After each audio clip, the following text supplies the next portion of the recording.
সকাল সকাল বাড়িতে 2 জোড়া কবুতর নিতে যাচ্ছে, তো আমি 2 জোড়া কবুতর দিলাম। তো এখানে আপনারা দেখতে পাচ্ছেন।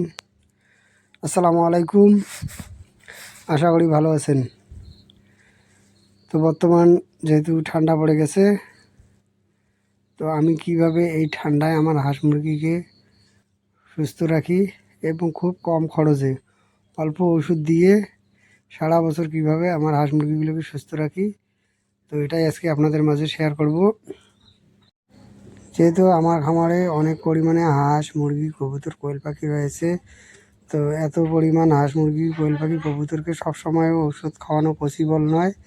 তো এক্ষেত্রে আমি সবসময় এদেরকে ওষুধ প্রয়োগ করি না। তো শুধুমাত্র এদের ক্ষেত্রে আমি সিজনাল ওষুধ প্রয়োগ করি, মানে আবহাওয়া যখন পরিবর্তন হয়, অর্থাৎ ঠান্ডা থেকে যখন গরম আসে আর গরম থেকে যখন ঠান্ডা আসে, সেক্ষেত্রে একটা ওষুধ প্রয়োগ করি আর সেই ওষুধটার সঙ্গে আরেকটি ওষুধ প্রয়োগ করি। তো শীতকালে সেটা একরকম হয় আর গরমকালে আর এক রকম হয়। তো শীত বলুন আর গরমকালেই বলুন, তো সেক্ষেত্রে আমি একটা কমন ওষুধ ইউজ করি, সেটা হচ্ছে অ্যামক্সিসিলিন। আর এর সঙ্গে আমি যখন যেরকম আবহাওয়া থাকে, তো সেক্ষেত্রে সেই রকম ওষুধ প্রয়োগ করি।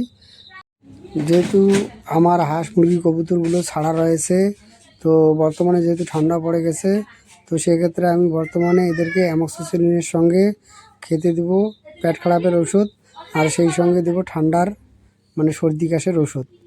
তো এটাই আমার 3 দিন চলবে। তো 3 দিন পর আমি এদেরকে আর কোনো রকম ওষুধ দেব না। তো এর পরবর্তীতে যখন দেখব কোনো সমস্যা হয়, তো সেক্ষেত্রে পরবর্তীতে আমি আবার এই ওষুধটা প্রয়োগ করব। আলহামদুলিল্লাহ, এতে আমার হাঁস মুরগি কবুতরগুলো সবসময় ভালো থাকে, সুস্থ থাকে। শুধু ওষুধ প্রয়োগ করে কখনো হাঁস মুরগি কবুতরকে সুস্থ রাখা যায় না। এদেরকে সুস্থ রাখতে হলে এদেরকে একটা সুন্দর পরিবেশ দিতে হবে, অর্থাৎ এদেরকে আপনি যে বাসস্থানটা দেবেন সেটা যেন বসবাসের উপযোগী হয়, এবং এরা যে বাসস্থানে থাকে সেই বাসস্থানটা যেন সবসময় পরিষ্কার থাকে। আর এদেরকে শীতের হাত থেকে রক্ষা করার জন্য শীতকালীন যে পদক্ষেপগুলো আছে সেগুলো নিতে হবে, এবং গরমকালে যেগুলো গরমকালীন পদক্ষেপ থাকে, তো সেই পদক্ষেপগুলো নিতে হবে। তাহলে মুরগিগুলো সবসময় ভালো থাকবে, সুস্থ থাকবে। আর এক্ষেত্রে আপনাকে তাহলে বেশি একটা ওষুধ প্রয়োগ করতে হবে না, আপনার মুরগিগুলো সবসময় ভালো থাকবে। আর আপনি যে লিটারটা ব্যবহার করবেন, সেই লিটারটা একটু সবসময় ভালো রাখার চেষ্টা করবেন, এবং খাবার ও পানি এগুলোর দিকে একটু খেয়াল রাখবেন। তাহলে আপনার মুরগি সবসময় ভালো থাকবে, সুস্থ থাকবে। বিশেষ করে এই লিটারটা সবসময় পরিষ্কার রাখতে হবে, কেননা বেশিরভাগ রোগ জীবাণু এই লিটার থেকেই ছড়ায়।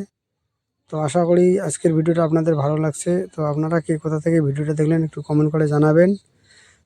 তো দেখা হবে অন্য কোনো ভিডিওতে। ততক্ষণ পর্যন্ত ভালো থাকুন, সুস্থ থাকুন।